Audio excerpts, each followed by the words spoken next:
está na Matrix? Isadora, a pílula azul ou a pílula vermelha? E aí, Isadora, qual que você vai querer? Vocês viram Matrix? Essa geração é muito novinha, né? Pô, muito novinha. Ai. Eu falando. Vocês têm que ver Matrix. Então, assim, primeira coisa, antes de começar a trilha, assistam Matrix. Todos. Até o último. Que não é tão bom quanto o último, mas vamos lá. Matrix. Qual é a ideia de Matrix? Qual é a ideia do conceito? Qual é o conceito que se fala de Matrix? A ideia da Matrix é que você vive num mundo, e isso é muito bizarro, porque é exatamente assim. Você vive num mundo em que você é levado a acreditar que determinadas coisas são reais, mas que no fundo você só está alimentando um sistema que é muito maior do que você, e você é uma mera pilha. Eu adoro essa analogia. Porque é exatamente assim que a sociedade funciona, né? Nós somos uma pilha, uma fonte de energia. E a gente trabalha para receber o mínimo ali de sustento, de alimentação básica para poder observar o que essa trilha vai nos oferecer. E é isso que a gente faz. É basicamente isso. Desanimador, né? Pô, um papo meio deprê, né? Não. Caraca, aí... Enfim, eu ia falar besteira. Deixa pra lá. Você está na Matrix. Nada é como parece. Nada. Primeira coisa, ao final desse tema, a gente espera que você faça o seguinte, ó. Leia textos literários distópicos. Eu me amarro numa distopia. Mas assim, caraca, maluco, distopia é vida. Então, analisando aí como se desconstrói uma distopia. Compreender as distopias como gênero característico da sociedade de massa, aproximando da ficção científica. Vamos explodir o mundo? Bora. Agora, William, é isso aí. Compreender as distopias como gênero característico da sociedade de massa, aproximando do gênero ficção científica. E aí a primeira coisa que ele pergunta nas provocações... Vocês sabem a origem da expressão Big Brother? Sabe, William? Da onde vem o termo Big Brother, que dá origem até o programa, né? Big Brother Brasil. Sabe da onde vem o Big Brother? Não. Big Brother vem de um livro chamado 1984, do George Orwell. O Big Brother era o líder do partido que comandava uma república distópica, conhecida como Oceânia. E ele simplesmente olhava tudo. E aí a gente vai lembrar, quem é mais velho vai lembrar aí do Pedro Bial. O Pedro Bial falava o seguinte: estou de olho em você. Esse estou de olho em você era justamente a fala do Big Brother. Ele fazia. Na sua opinião, qual seria a dificuldade de ser vigiado o tempo inteiro? William, tu é casado? Sou. Então qual é a dificuldade de ser vigiado o tempo inteiro? Tô brincando, piadinha sem graça, né? Não, piadinha sem graça. Então qual seria a dificuldade de ser vigiado o tempo inteiro? Então essa é a ideia. Como é que a gente poderia pensar ou se relacionar, ou qual é a questão do vigiar o tempo inteiro, né? De que forma a literatura se relaciona com a argumentação? É isso que a gente vai pensar. A literatura, ela funciona, ela trabalha, ela traz pra gente uma abordagem muito peculiar, a forma como você funciona, como funciona o mundo. A literatura, ela mostra uma realidade diferente, uma realidade em que nós vamos aqui trabalhar e discutir, debater diversos temas. Então, a ideia de vigilância constante está presente há muito tempo na história. Atualmente, programas de TV exploram esse conceito com frequência. A gente viu aí, Big Brother Brasil. Tinha a Casa dos Artistas ainda existe? Não, né? É a Fazenda agora, é a Fazenda, né? A Fazenda. Então você tem aí esses programas que funcionam justamente com isso. Transformando em entretenimento. Mas na literatura e no cinema, ser vigiado o tempo inteiro parece mais um roteiro de distopia, que é justamente essa a ideia, né? Você já deve ter lido ou ouvido falar em programas romances como Jogos Vorazes. Lembra dos Jogos Vorazes? Laranja Mecânica ou Conto de Aia, não é mesmo? Todos eles têm em comum o fato de serem distopias. Segundo o dicionário, distopia é um lugar imaginário em que se vive em condições de extrema opressão. Uma utopia ao contrário. Então, assim, aí além dessas que eu já citadas, né, tem aí, ó, 1984, que dá origem ao termo Big Brother, Nada Admirável, Mundo Novo, Fahrenheit 451, O Homem do Castelo. Então, olha só, a ideia da distopia é justamente... Opa! Deu ruim aqui, Isadora. Deu um... Fui eu não, gente. Já tava, hein? Pô, tô gravando. Caralho, não fui eu não. Já tava assim quando eu cheguei. Foi o outro cara. Olha só. Então aqui... a ideia da distopia é justamente essa, a ideia de um texto que traz pra gente uma visão completamente diferente do que era apresentado anteriormente. Então essa visão distópica, essa visão de uma sociedade invertida, de uma sociedade que acaba subvertendo uma lógica da utopia, né? Se na utopia você tem tudo perfeito, tudo às mil maravilhas, a distopia ela é justamente o efeito oposto, ela é justamente o contrário. A distopia você tem tudo dentro de uma imperfeição surreal. Essa é a principal visão da distopia, certo? E aí tem o quadro, né? Ele traz pra gente aí essa ideia em que as pessoas vivem em uma casa, tá vendo? Bem destacado aí, uma casa que é tudo feito de vidro. E esse aí é a obra. Então, nessa obra, os cidadãos do Estado Único vivem em uma cidade cujas construções têm paredes de vidro. Já imaginou, Isadora? Tudo de vidro? A tua casa só com parede de vidro? Seria legal, Isadora? Seria não, né? Então, você não teria noção de privacidade, né? A ideia da privacidade. Então, nessa obra, como diz o narrador, parecendo feitas de ar reluzente, as paredes transparentes que nos cercam nos deixam sempre à vista, banhando-se eternamente na luz. Esta forma de viver facilita a difícil e nobre visão dos guardiões. Além disso, nada temos a esconder uns dos outros. Se assim fosse, sabe-se lá o que poderia acontecer. Então é justamente essa noção da perda da privacidade, essa noção da perda do que é comum, na verdade do que é individual. O nome de um coletivo é uma das principais características da distopia. Então você vai revelar ali dentro da distopia o que é para todos, o que é para cada pessoa. Então essa noção da distopia ela está presente dentro de quase todas as aparências. Então, por que é importante que as paredes sejam de vidro? É justamente essa ideia. Ela quer que você mostre, que você apresente tudo para as pessoas, né? Que você não tenha nada a esconder.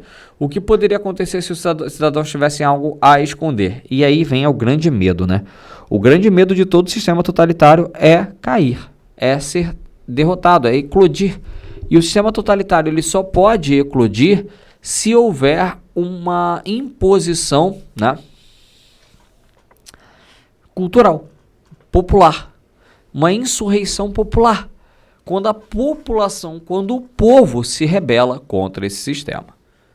Qual é a semelhança entre essa obra e os reality shows atuais? E aí? Engraçado, sabe o que é engraçado? Eu sei que eu não acompanho o Big Brother, tá? Eu não tenho esse hábito. Mas eu sei que no Big Brother tem um dos programas que, uma das ideias, já acabou o Big Brother, né? É a Casa de Vidro. A Casa de Vidro. Não tem um nome? Então, olha só a ideia, exatamente a mesma do que está sendo apresentado aí. Então, a gente chega no final. Afinal, o que é uma distopia? Então, vamos debater o conceito de distopia. O que é distopia?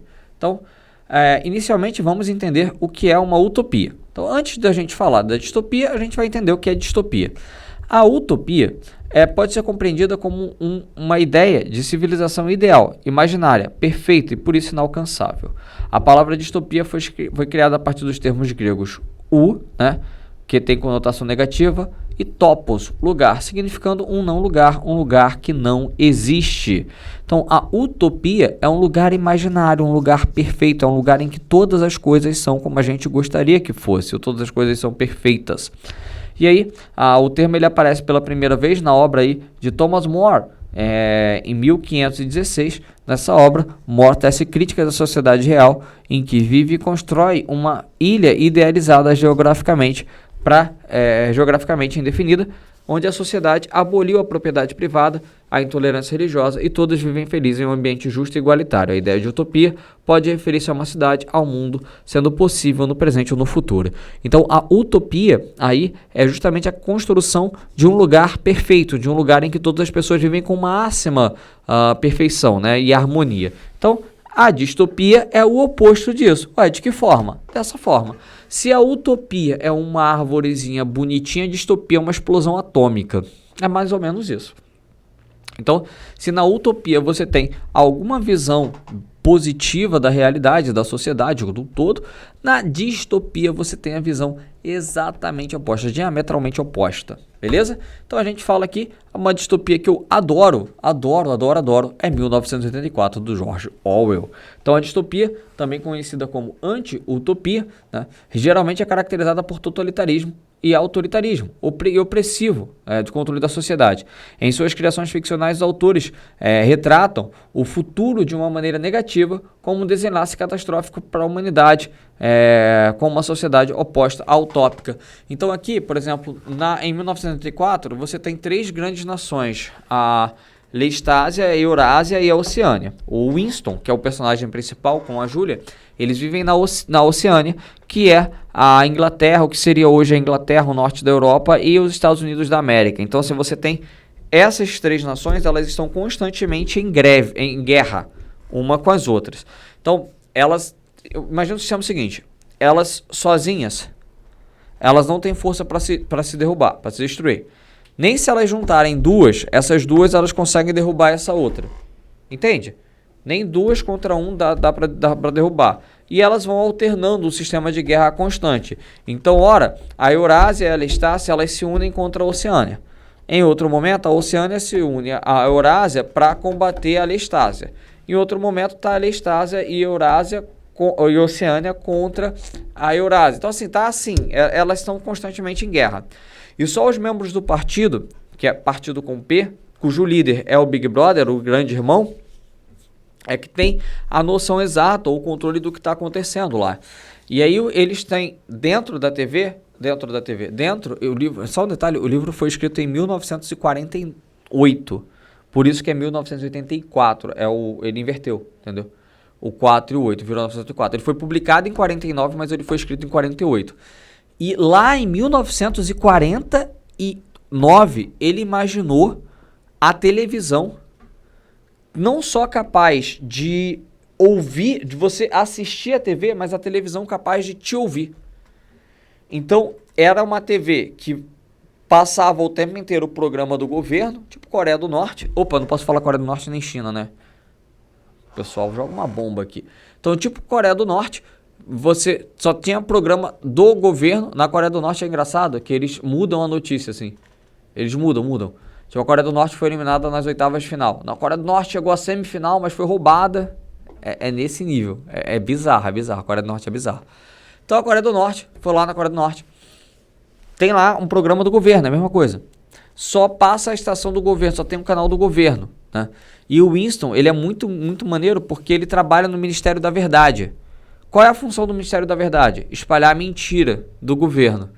Qual é a função do Ministério do Amor? Espalhar o ódio entre a população. É assim que ele brinca com as coisas. Então aí ele trabalha lá e tem essa TV. Só que essa TV, além de mostrar o programa do governo, ela filma dentro da casa das pessoas. Ela filma e grava dentro da casa das pessoas. Então o Winston, ele tem que ficar escondido num cantinho lá, ó, escrevendo quietinho na dele, sem que ninguém veja, escondido da câmera, tipo eu tô fazendo aqui agora. Não consegui não, né? É mais ou menos isso. Deu pra entender. Isso é 1984. Então olha como é uma sociedade completamente desconstruída. A noção de direitos individuais, direitos civis, ela inexiste. O cara não tem direito. O cara tem só que ficar quieto e é isso. Então, ele sofre por isso, né? Aí tem a ideia de distopia, né? Normalmente, o Estado é corrupto. As normas que visam o bem comum são flexíveis e a tecnologia é utilizada como ferramenta de controle, seja dos indivíduos, do Estado ou de outras corporações. Na distopia, a realidade para o mundo melhor não é possível. Pelo contrário, das características negativas da sociedade são reforçadas. E tem... Franz Kafka, cara. Kafka, o processo. O processo é demais. O processo é um cara que quer... ele vai criticando as questões burocráticas, né? É muito maneiro. Na distopia, o Estado é normalmente corrupto, tá? Eu falei a mesma coisa. E aí, continuando. Por reforçarem as características negativas do mundo, as obras distópicas são críticas ou satíricas, servindo como alerta para a humanidade ou para um discurso pessimista. Considera-se que o primeiro uso da palavra distopia ocorreu em 1868, em um discurso do parlamentar britânico Greg Weber e Stuart Mill. E aí a gente vai falar dos aparelhos ideológicos do Estado, que é uma obra, que é um texto, né, do Alois Althusser, né? E ele diz que o Estado ele já tem os seus mecanismos de controle, as suas instituições de controle, né? Tem os aparelhos ideológicos do Estado e tem os aparelhos de controle do Estado, né? Então você tem a noção aí de um Estado que tem essa capacidade de conter e de reprimir, beleza? Os aparelhos repressivos do Estado. Então olha só, designa-se aparelho ideológico estatal uma série de realidades que apresenta ao observador na forma de instituições separadas e especializadas. Necessário pontuar a diferença entre os aparelhos repressivos do Estado, a saber, governo, administração, exército, polícia, tribunais, prisões, são aqueles aparelhos utilizados que o Estado utiliza violência contra a sua própria população para poder controlar. E os aparelhos ideológicos do Estado, né? Que aí a gente tem uma ideia de que esse aparelho do Estado, ele funciona, né? Tá aí falando do aparelho repressivo, ele trabalha com a violência, enquanto o aparelho ideológico do Estado, ele forma uma ideologia. Então você tem um mecanismo de repressão através da violência, que é o aparelho repressivo do Estado. A polícia é repressão, a prisão ela é repressão, o hospício ele é um instrumento de repressão estatal, porque aquele indivíduo que ele não funciona dentro da sociedade, ele acaba sendo conduzido a um hospício, né? Ele acaba sendo excluído da sociedade. Isso é uma forma de repressão estatal também, tá? Então, aí os aparelhos ideológicos, né? Você tem aí, ó, aí a religiosa, você cria uma ideia de religião, a escola, a família. A ideia de constituição familiar, ela é uma forma ideológica de repressão, de controle. Você não tem como nascer em uma sociedade e não ter uma referência familiar. É incrível isso. Você não tem como nascer e não pensar em pai, mãe. Você entende? E dá pra entender essa noção? Uma sociedade que não tivesse esse índice de controle, uma criança poderia nascer e ela não estou dizendo que seja positivo ou negativo, tá? Não estou entrando nesse mérito, só estou falando que é imposto, né? Não ter uma referência paterna, uma referência materna, mas isso ser tratado de forma natural. Não sei se estou conseguindo ser claro. Haveria a possibilidade de um indivíduo optar ou não optar por não ter pai ou não ter mãe, uma questão mais complexa. Viver fora da família. Essa seria a ideia. A gente não tem como viver fora de uma família. A gente sempre tem uma família, sempre tem alguma coisa, alguma relação de proximidade. O aparelho ideológico político, né? O aparelho ideológico do sindicato, o aparelho ideológico de informação, principalmente de informação, eles controlam logo, e o aparelho ideológico cultural. E aí, a gente quer que você crie uma distopia. O que tu acha, Isadora? Vamos criar uma distopia? Vamos acabar com o mundo? Como a gente conhece? Hein? Cria uma distopia em que o Vasco é campeão. Aí tem que ser uma distopia boa, viu? Pô, eu vou parar de zoar o Vasco, prometo. Prometo. Tá tranquilo. Tá tranquilo? O Botafoguense não afeta. Ah, não afeta. Olha ela, Botafoguense não afeta. Meu Deus do céu. Então, ao final da unidade, você poderá criar sua própria sociedade distópica para pensar na criação desse mundo. Imagine as escolhas necessárias para produzir os elementos, né, das histórias, como imagem, som, criando uma história diferente, uma história interessante para a tela. Então, que tipo de construções teriam? Prédios, túneis. Tem uma distopia que eu acho interessante, que eles vivem sob a terra, né? É bem porque houve uma explosão catastrófica na superfície terrestre, então eles têm que viver submersos, eles têm que viver sob a terra. É interessante. As personagens seriam seres humanos ou de outra espécie? Seriam máquinas? Elas usariam que tipo de roupas? Seriam coloridas ou possuiriam cores neutras? Aí você vai entender, né? Como seriam as relações entre as personagens? Haveria algum slogan do governo? Estou de olho em você. Ou palavra de ordem que identificaria o governo? Haveria isso? Então você vai pensar, né? Estou de olho em você, só para que você saiba, é a do 1984, né? De que maneira o governo seria repensado para as pessoas, né? Haveria crime e o que não seria crime? O que seria crime e o que não seria crime? Haveria controle de liberdades individuais? Haveria guerras e crises? É evidente que você teria que ter um tipo de controle individual, né? Eu acho que isso não tem como você pensar uma sociedade distópica se você não pensa nessa ideia do controle de como controlar individualmente. Beleza? Mãos à obra. Gente, eu vou ficando por aqui. A gente dialogou aqui, debateu um pouco sobre a distopia. Um grande abraço a todos vocês. Até a próxima aula. Valeu, tchau, tchau.